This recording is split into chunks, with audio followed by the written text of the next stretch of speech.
Hey guys, okay, so I said I'd have a look inside this alarm panel. I completely forgot about it. So this is the alarm case that we changed, so a while ago. I think it was 3 months, 2 months.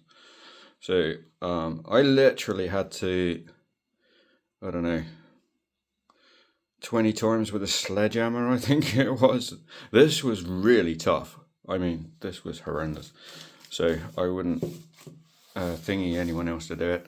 So the reason that, so I don't know what that is, some kind of, I don't know, transformer, capacitor, I don't know, transformer maybe. There's obviously some computery sort of stuff in there. Probably China just listening to what I'm saying all day. Anyway, just a joke. So this is, some people, even the AA weren't sure if it did have, definitely does.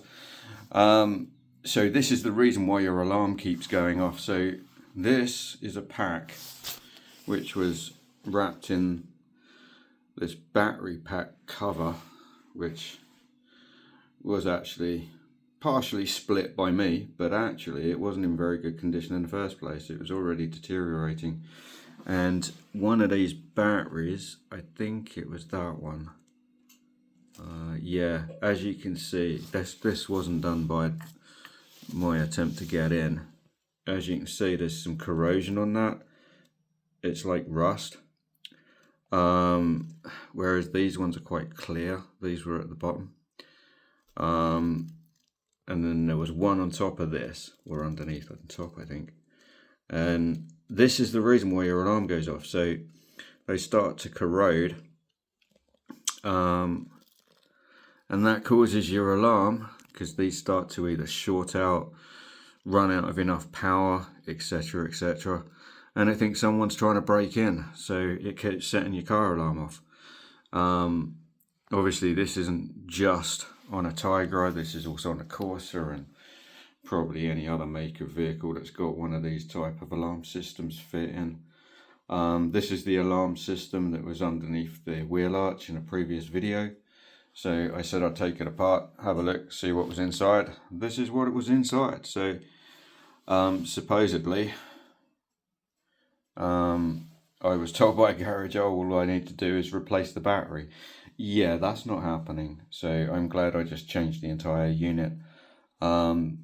I mean, there is no way to get in that thing. It's obviously designed to make sure you don't get in there if you were going to steal the vehicle, I suppose. So, but yeah, I mean, that was quite a few hits with a sledgehammer on top of concrete just to get this open, and then I had to rip the rest of it open.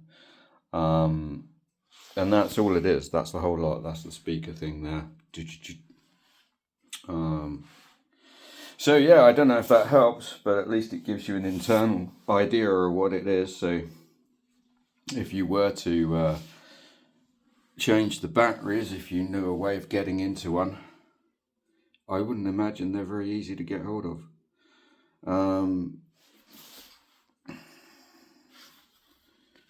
I'll zoom in on there. I don't know what voltage they are. I don't even want to touch these and get it all over my fingers, to be honest. I should be wearing gloves.